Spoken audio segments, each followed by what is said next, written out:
Hi, I'm Lloyd, And I'm Jeremy. and you're watching Broadsheet, the business of news. This episode of Broadsheet, we're going to focus on different types of sales teams and how people go to market. So we have Tom Shaw and John Rung of Shaw Media talking about their sales organization and how they have separate teams for both print and digital sales. My name is John Rung. I'm the president of Shaw Media, based in Crystal Lake, Illinois. A 163-year-old company. I've been the president for a little over a year now.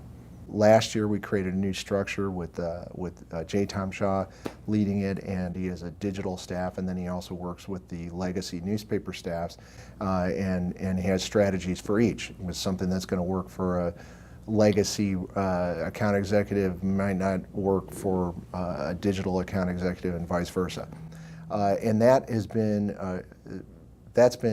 that focus, that increased focus on digital revenue has been a real boost to us. My name is Tom Shaw. I'm the Chief Digital Officer for Shaw Media. I'm in charge of growing revenue and audience for our company. Our digital marketing team, which sells just digital services and no other part, started in earnest at the beginning of this year.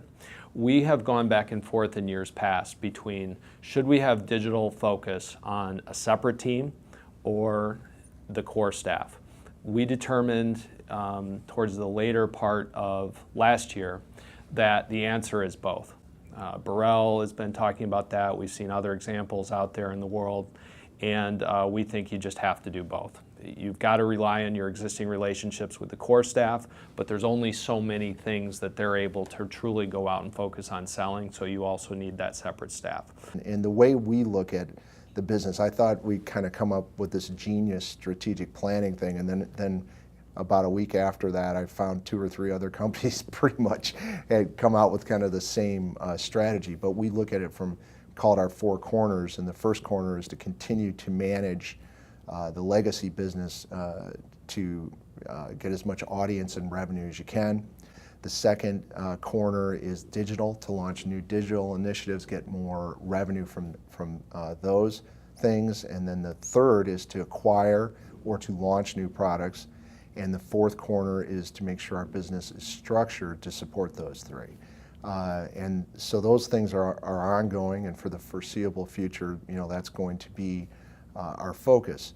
When I'm looking at the success of the digital-only team, and when my boss and our company is looking at that, what we're looking for right now is revenue growth that's profitable. So we're not going to lose money, but we're willing to be more aggressive in order to grow that revenue. It's a pretty safe bet in this space that almost all of this is true new revenue. With a digital-only team, they have no existing accounts. They're only going after new business. And so every piece of new business that they get is an opportunity to grow into other solutions and start a long-term relationship. So right now, for this year, what I'm looking at is revenue growth that's profitable. As this matures, we'll of course be looking at where do we get the profitability in line with some of our other products. We did some revenue projections looking out 3 years, and as you might imagine, print advertising 3 years from now would be significantly reduced. But then we also looked at our niche initiatives and digital, some of the services we provide, including commercial printing. And overall, the business looked okay, not great. If you take it and you look at it as one business, you say, well, revenue is going to be flat or down a little bit in the next 3 years.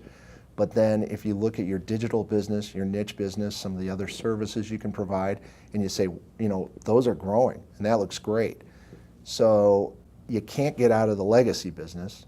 We look at it for our company, it's still well into 7 figures 3 years from now, a huge part of our business, so we have to continue to do that. We can't just walk away from that revenue. There's a dotted line to me, so everyone keeps track with what the latest initiatives are, but they're really there embedded with the core teams.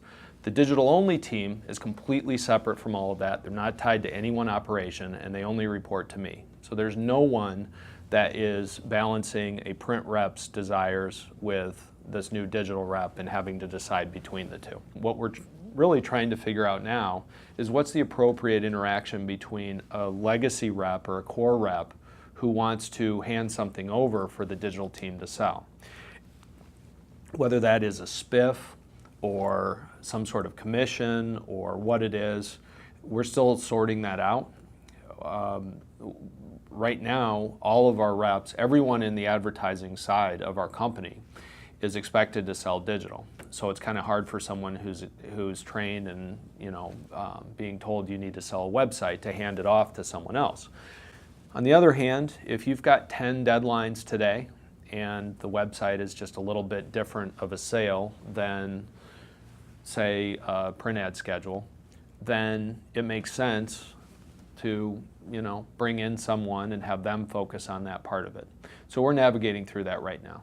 But as far as a blanket statement or territories or that, the digital marketing team can go into any operation, into any territory, and as long as that client isn't invested in that digital product that they're pitching, they can go after it. So that actually brings up a really interesting set of questions.